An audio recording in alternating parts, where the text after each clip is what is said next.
अस्सलाम वालेकुम दोस्तों, कैसे हो? उम्मीद करता हूँ सब खैरियत से होंगे। दोस्तों, मैं ऐसा क्यों लिखा हूँ थंबनेल पे कि इन लोगों को सऊदी अरब नहीं आना चाहिए और कौन से लोगों को सऊदी अरब नहीं आना चाहिए और एक महीने में इंडिया वापस का क्या कनेक्शन है इससे, ये वीडियो मैं आपको बताऊंगा क्योंकि बहुत सारे लोग सवाल कर रहे हैं इस बारे में। और इसके अलावा और भी जानकारी दूंगा आपको बीएफएस के हवाले से, तो वीडियो को लास्ट तक जरूर देखिएगा ताकि आपको पूरी जानकारी मिल सके। और वीडियो पसंद आए तो लाइक शेयर और चैनल को सब्सक्राइब जरूर कीजिएगा। पहली चीज़ मैं बता दूं, क्या बीएफएस से जो वीज़ा स्टैंपिंग होने वाले 4 कैटेगरी के, इनका जो 4 कैटेगरी का वीज़ा बीएफएस ले लेगा तो क्या सऊदी का वीज़ा स्टैंपिंग जल्दी होने लगेगा। जैसे कि अभी आपको हाल फिलहाल में मालूम ही होगा आपको कि वीज़ा स्टैंपिंग में कितनी परेशानी हो रही है, कितनी लेट हो रही है।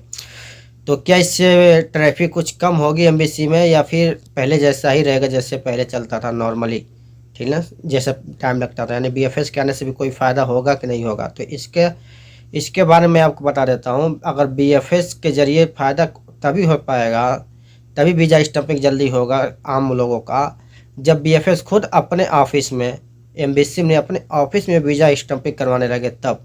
लेकिन ऐसा होना नामुमकिन है क्योंकि बीएफएस के ज़रिए भी अगर वीज़ा स्टैंपिंग होगा तो बीएफएस सेंटर वाले भी वीज़ा पासपोर्ट को सऊदी एम्बेसी में ही भेजेंगे अपने वीज़ा स्टैंपिंग के लिए। जो 4 कैटेगरी के लोग स्टैंपिंग करेंगे तो बात वही की वहीं रह जाएगी। कोई कोई फ़ायदा नहीं होगा कि भाई बीएफएस सेंटर में वीज़ा स्टैंपिंग होने के बाद कोई फ़ायदा नहीं होगा कि आम लोगों को राहत मिल सके, ठीक ना। इसमें किसी को नुकसान या किसी को फ़ायदा नहीं है। कुछ नुकसान उन लोगों को है जो ऑफिस वाले हैं, उनको कुछ काम कम हो जाएगा, काम बोझ उन पर कम हो जाएगा थोड़ा काम का। नहीं तो एम्बेसी के में तो काम का बोझ वैसे वैसे रहेगा जैसे पहले था और अब भी है, ठीक है। तो इससे कोई फ़ायदा या नुकसान होने वाली बात नहीं है। अगर कोई नया अपडेट आएगी तो मैं इस पर ज़रूर वीडियो बनाऊंगा, लेकिन फ़िलहाल के लिए यही सही है कि कोई फ़ायदा मिलने वाला नहीं है आम लोगों के लिए। और दूसरी चीज़, किन लोगों को सऊदी अरब नहीं आना चाहिए, तो भाई सऊदी अरब आने के लिए आपको ये सोच कर आना होगा कि सऊदी अरब जाऊंगा तो मुझे वहाँ पे मेहनत करना है, मुझे काम करना है, मुझे परेशानी होगी, मेरी तबीयत ख़राब रहेगी फिर भी काम करना पड़ेगा। ये अगर आप सोच कर आते तो सऊदी अरब आपके लिए अच्छा है। नहीं तो आप ये सोच कर आते मैं जाऊँगा सऊदी अरब, जाऊँगा 8 घंटा 10 घंटे की ड्यूटी करूँगा, आराम से रहूँगा, जब जी चाहे तब मैं इधर चला जाऊँ उधर चला जाऊँ, जब जी चाहे मैं घर चला जाऊँ, तो ऐसा उन लोगों के लिए सऊदी अरब नहीं है।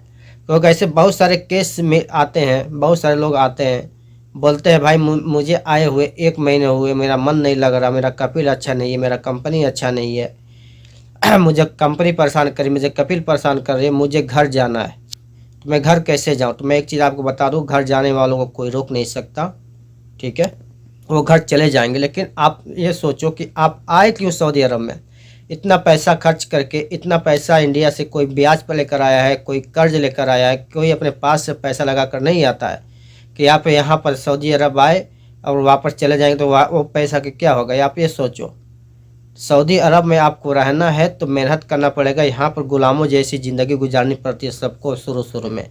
जब आप सऊदी अरब में आए 2 महीना 3 महीना गुजार लिए, तब फिर जब आप यहाँ पर सेटल हो जाएंगे, यहाँ की भाषा, यहाँ की ज़ुबान अरबी मालूम चल जाएगी, कैसे काम किया जाता है, कैसे बात की जाती है। जब आपको ये सारी चीज़ों का तरीका मालूम हो जाएगा तभी आप सऊदी में रुक पाएंगे, नहीं तो नहीं रुक पाएंगे।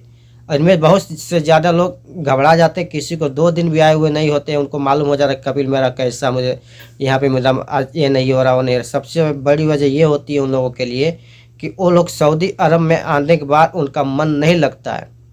सबकी हालत वही रहती है, जो लोग नए हैं वो तो नए हैं, जो पुराने हैं उनका भी मन नहीं लगता सऊदी अरब में। शुरू में जब आते हैं घर से तो छुट्टी काट के, तो आप लोग तो खैर नए हो भाई, आप लोगों को कैसे अच्छा लगने लगेगा, ठीक है ना। तो सऊदी अरब में पहले आपको टाइम गुजारना पड़ेगा, सऊदी में के रहन सहन यहाँ के तरीके में आपको खुद को ढालना पड़ेगा, उसके बाद से आप कामयाब हो पाएंगे सऊदी अरब में। नहीं तो आप सोचेंगे मैं जाते ही मैं कामयाब हो जाऊँ, पैसे छापने लगूँ, पैसे कमा कर घर भेज दूँ, सब कुछ हो जाए, नहीं, सालों लग जाते हैं सऊदी अरब में अपना ठिकाना मजबूत करने में भाई, ठीक है ना। तो आप इस गलतफहमी मत पड़ो कि आप सऊदी अरब में आए हो तो काम आपको अच्छा में ही मिलेगा, कोई ज़रूरी नहीं है, किसी को अच्छा मिल जाता, नसीब वाले होते, किसी को बुरा काम मिलता है, तो उस बुरे काम में ही गुजारा करना पड़ता है, उसी में से आपको अपने लिए अच्छा कुछ निकालना पड़ता है टाइम। जब आप यहाँ पर टाइम गुजार लेंगे, साल 2 साल टाइम गुजार लेंगे, सारे हालात मालूम हो जाएंगे, खुद आपको वीज़ा मिलने लगेगा, अच्छा से अच्छा वीज़ा आपको मिलने लगेगा। खुद आप अपना एक वीज़ा ढूंढिए, फाइनल एग्जिट लगा कर जाइए, फिर आप उस वीज़ा पर आइए, देखिए आपकी लाइफ सेट हो जाएगी सऊदी अरब में।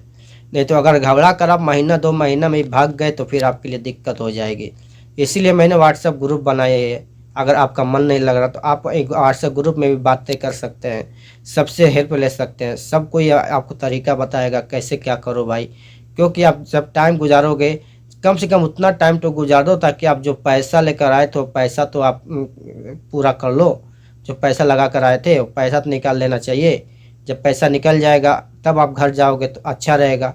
नए वीज़े के लिए आपके पास पैसे रहेंगे ताकि आपका ज़िंदगी आसानी से भी गुजर जाएगी। नहीं तो आप आए 1 महीना में वापस चले गए तो फ़ायदा क्या हुआ आपका आने से? कुछ भी फ़ायदा हासिल नहीं हुआ। ऊपर से जो आप पैसा कर्ज लेकर आए थे वो वहीं के वहीं पड़ा रहेगा, आपका कोई कामयाबी नहीं मिलेगी। ठीक है ना? तो वही मैं बात बोल रहा हूँ, अगर 1 महीने में घर जाना भी चाहता है आदमी, 10 दिन में भी घर जाना चाहता है तो जा सकता है, कोई दिक्कत परेशानी नहीं है। आप जो आज़ाद में जाकर बोल सकते हैं, कपिल कंपनी को बोल सकते हैं, उससे भी बात ना बने तो इंडियन एम्बेसी में जा सकते हैं, उनको बोल सकते हैं मेरा इकामा नहीं बना, मेरा काम, मुझे काम नहीं करना, मुझे घर जाना है, तो ट्रायल पीरियड के अंदर ही आप जा सकते हो, कोई दिक्कत नहीं। लेकिन एक बार काम आपको इकामा बनने से पहले सोचना पड़ेगा। ये नहीं कि इकामा बन गया उसके बाद से आप ये बात सोचो कि हाँ मुझे घर जाना है, तो फिर हो सकता है कपिल या कंपनी आपसे वीज़े वगैरह का पैसा मांगे, जो जायज़ भी है।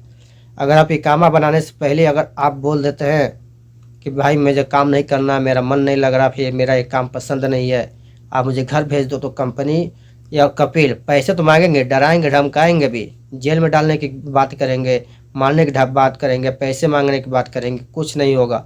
3 महीने के अंदर अंदर वो आपको भेजना ही पड़ेगा उनको। जो क्योंकि जब एक बार उनके कान में आप डाल देंगे मेरा इकामा नहीं बनाना, तो लोग किसी भी कीमत पे आपका इकामा नहीं बनाएंगे और वो आपको किसी भी तरह से आपके कंट्री वापस भेज देंगे 3 महीने के अंदर, अगर इकामा नहीं बना है तो। लेकिन शर्त यही है कि कोई कोई कंपनी या कपिल अपना टिकट लगा कर भेज देते हैं, लेकिन किसी कोई कोई नहीं भेजता, तो अपना खुद का टिकट लगा कर जाना पड़ता है इंडिया। तो आप लोग खुद समझदार हैं, खुद समझ सकते हैं कि सऊदी आने के बाद आपको सऊदी में 2-3 महीना गुजारने में फ़ायदा है, साल 2 साल रहने में फ़ायदा है, या फिर 1 महीना 2 महीना रह के वापस जाने में फ़ायदा है। आप खुद समझदार, आप खुद इसका फ़ैसला कीजिए, फिर उसके बाद से आप सवाल कीजिएगा, उसका जवाब हम इंशाल्लाह देने की ज़रूर कोशिश करेंगे। और हमारा व्हाट्सएप ग्रुप का लिंक आपको नीचे डिस्क्रिप्शन में मिल जाएगा, आप वहाँ से भी जाकर ज्वाइन होकर डायरेक्ट कोई सवाल हो, कोई भी परेशानी हो उसमें शेयर करेंगे, ताकि और लोगों को भी पता चले कि हाँ आपके साथ क्या कोई धोखा हुआ है, या फिर आप कोई परेशानी है, आपको क्या दिक्कत है, कोई ना कोई सोल्यूशन इंशाल्लाह ज़रूर निकलेगा। तो उम्मीद करता हूँ वीडियो ज़रूर पसंद आया होगा। पसंद आया तो लाइक शेयर और चैनल को सब्सक्राइब जरूर कीजिएगा। फिर मिलते हैं नेक्स्ट वीडियो में, तब तक के लिए दुआ में याद रखें। अल्लाह हाफिज़।